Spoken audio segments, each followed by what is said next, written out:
दोस्तों last video में हमने XML के बारे में जाना था। XML क्या होता है और क्या यूज़ है टैली में इसका। आज हम इसका एक छोटा सा प्रैक्टिकल करेंगे और जानेंगे कि हम एक्सपोर्ट और इंपोर्ट में किस तरह से XML फाइल का इस्तेमाल करके अपने डाटा को एक कंपनी से दूसरी कंपनी में ट्रांसफ़र कर सकते हैं।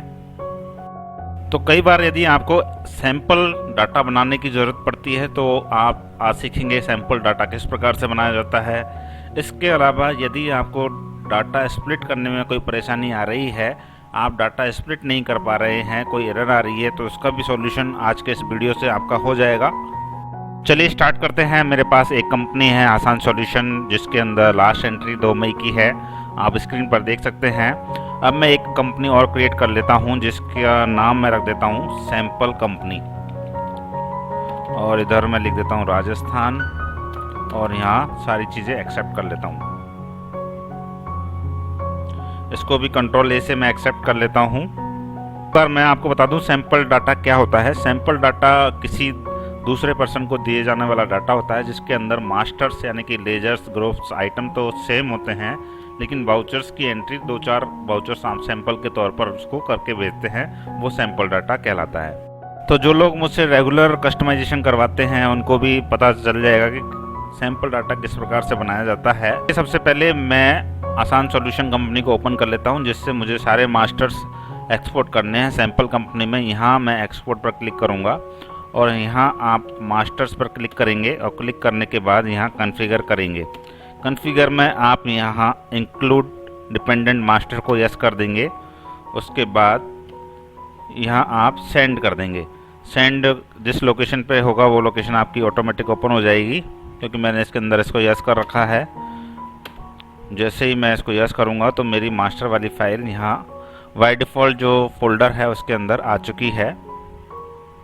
अब मैं आपको ये फाइल ओपन करके दिखा रहा हूँ, जो कि XML फाइल है, क्योंकि टॉपिक हमारा XML के ऊपर चल रहा है, तो XML की हम बात कर रहे हैं यहाँ।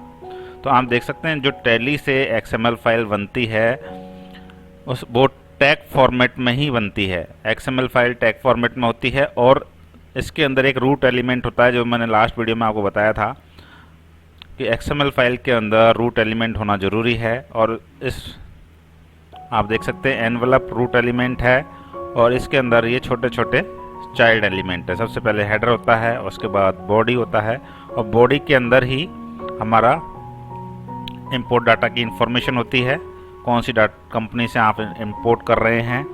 इसके अलावा टैली मैसेज में आपकी वाउचर्स की डिटेल होती है, या फिर आपके मास्टर्स की डिटेल होती है। आप यहाँ देख सकते हैं टैली मैसेज, काफ़ी सारे टैली मैसेज यहाँ आपको दिख जाएंगे। ये चाइल्ड हैं, सब चाइल्ड जो इन्फॉर्मेशन रखते हैं आपके लेजर्स की या फिर वाउचर्स की। तो जो भी टैली के अंदर इंपोर्ट और एक्सपोर्ट का काम होता है वो इसी टैग की वजह से होता है, जिसका नाम है टैली मैसेज। तो चलिए अब इस master.xml फाइल का हम पाथ कॉपी कर लेते हैं, फुल पाथ टू क्लिपबोर्ड।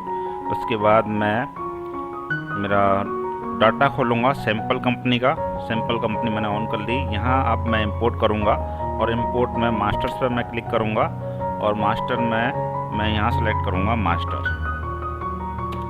उसके बाद अगर आप पुराने बैलेंस लेना चाहते हैं तो यहाँ क्लिक करें।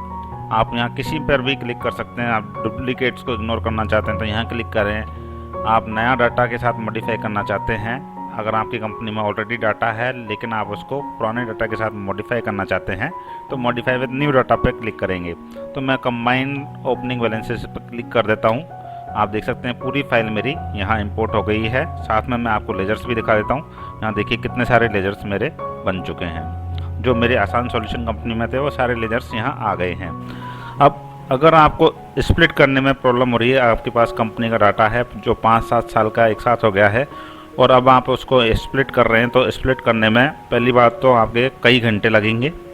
अगर आपको ऐसी दिक्कत आ रही है तो सीधा सा सॉल्यूशन है कि आप उसके मास्टर्स को दूसरी कंपनी के अंदर नई कंपनी बना करके इंपोर्ट कर लीजिए, और उस कंपनी के अंदर नई कंपनी के अंदर आप बिल्कुल स्टार्टिंग से काम स्टार्ट कर सकते हैं, क्योंकि आपकी जो बैलेंस शीट है वो स्टार्टिंग बैलेंस शीट उस कंपनी की बैलेंस शीट से मैच हो जाएगी, क्योंकि यहाँ ओपनिंग बैलेंस भी लाने की फैसिलिटी होती है।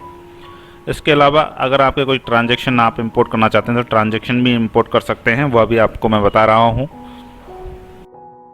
कई बार दोस्तों इंपोर्ट और एक्सपोर्ट करना इतना ईजी नहीं होता है जितना ईजी मैंने आपको बता दिया है। तो इस कई बार एरर जनरेट होती हैं, तो वो एरर जो है वो यहाँ आपके टैली का बाय डिफ़ॉल्ट जो फोल्डर है उसके अंदर IMP फाइल आपको दिखेगी। IMP फाइल के अंदर कोई भी एरर आपको आएगी तो वहाँ वो आपको इन्फॉर्म कर देगा। जैसे मेरे अभी जो लास्ट है इसके अंदर 33 मास्टर तो मेरे बन चुके हैं और 50 मास्टर अल्टर हुए हैं और ये डाटा सक्सेसफुल हो गया था। इससे पहले मैं काफ़ी ट्राई कर रहा था लेकिन मेरे एक प्रॉब्लम आ रही थी, जैसे आप यहाँ देख सकते हैं डाटा को इंपोर्ट करने पे CGST वाले लेजर्स में दिक्कत आ रही थी, तो इसको हमने ठीक कर दिया तो ये हमारी लेजर सॉल्व हो गई। इसी तरह से मैं कल भी कर रहा था, मेरा नहीं हुआ। एक लेजर था, लेजर के अंदर बिलिंग इन्फॉर्मेशन थी, जैसे आप ओपनिंग न्यू रेफरेंस करके या न्यू अकाउंट करके आप जो रेफरेंस लिख देते हैं वो इन्फॉर्मेशन थी, वो मेरे इंपोर्ट नहीं हो पाई क्योंकि बाद में पता चला कि मेरा एजुकेशनल वर्जन है, इस वजह से नहीं हो पाई। तो इन जो भी आपको एरर्स आएंगी उनकी जो डिटेल है वो आपको tally.imp फाइल के अंदर मिल जाएंगी और आप इनको जैसे जैसे सॉल्व करते जाएंगे आपका डाटा इंपोर्ट होता जाएगा। चलिए अब आगे सीखते हैं कि हमें अब ट्रांजैक्शन इंपोर्ट करने, तो ट्रांजैक्शन कैसे इंपोर्ट करेंगे। तो जैसे मैं आसान सॉल्यूशन वाली कंपनी ओपन कर लेता हूँ, यहाँ से मैं एक्सपोर्ट कर रहा हूँ। यहाँ पर हम जाएंगे ट्रांजैक्शन के अंदर और ट्रांजैक्शन के अंदर जो भी आपको जिस भी डेट के ट्रांजैक्शन चाहिए वो यहाँ आप सेलेक्ट कर सकते हैं। जैसे मुझे चाहिए केवल 1/5 से 31/5/2021 तक के जो भी ट्रांजैक्शन है उनको मैं एक्सपोर्ट कर रहा हूँ। यहाँ आप इंक्लूड डिपेंडेंट मास्टर्स को यस कर देंगे ताकि आपको कोई प्रॉब्लम नहीं आए और ये सारी इन्फॉर्मेशन आप यहाँ सेट कर देंगे। उसके बाद यहाँ हम सेंड कर देंगे। अब मैंने 1/5 से 31/5 इसलिए किया है क्योंकि मैं एक सैम्पल डाटा बना रहा हूँ। अगर मैं पूरा डाटा एक्सपोर्ट कर दूंगा और उसको इंपोर्ट करवा लूँगा तो वो फिर सैम्पल डाटा नहीं रह जाएगा, ओरिजिनल डाटा हो जाएगा। इसलिए मैं केवल कुछ ट्रांजैक्शन ही इंपोर्ट करवा रहा हूँ। तो आप ये ट्रांजैक्शन फाइल देख सकते हैं, ये भी XML फॉर्मेट में है, प्रॉपर फॉर्मेट है XML का। इसके अंदर भी वाउचर के लिए टैली मैसेज नाम का एलिमेंट है, XML टैग है जिसके अंदर आपकी वाउचर की इन्फॉर्मेशन है सारी, आप देख सकते हैं। तो मैंने आपको पहले बताया था कि टैली मैसेज जो है टैग ये रेस्पॉन्सिबल है डाटा को ट्रांसफ़र करने के लिए। अब इसको मैं यहाँ से कॉपी कर लेता हूँ इसका पाथ। उसके बाद हम वापस टैली में आएंगे और यहाँ मैं सैम्पल फाइल के अंदर आऊँगा। अब मैं करूँगा यहाँ इंपोर्ट और इंपोर्ट में ट्रांजैक्शन पर मैं सेलेक्ट करूँगा और मास्टर वाली फाइल के बाद अब हम ट्रांजैक्शन वाली फाइल को एक्सपोर्ट कर रहे हैं, सॉरी इंपोर्ट कर रहे हैं। तो ट्रांजैक्शन सेलेक्ट करूंगा। उसके बाद आप देख सकते हैं मेरे ट्रांजैक्शन आ गए हैं। अभी तक नो वाउचर लिखा हुआ आ रहा था, अब 2 मई के लास्ट वाउचर्स यहाँ दिख रहे हैं आपको। मैं आपको ओपन करके दिखाता हूँ डे बुक। यहाँ डे बुक में 1 मई के अंदर ये सारे वाउचर आ गए हैं, 2 मई के अंदर भी ये सारे वाउचर्स आ गए हैं। आई होप दोस्तों आपको ये वीडियो आज का समझ में आ गया होगा, आपके ज्ञान में भी थोड़ी सी वृद्धि हुई होगी। तो नए वीडियो में हम XML की और आगे चलेंगे। तो आज के लिए बस इतना ही। Thank you for watching this video.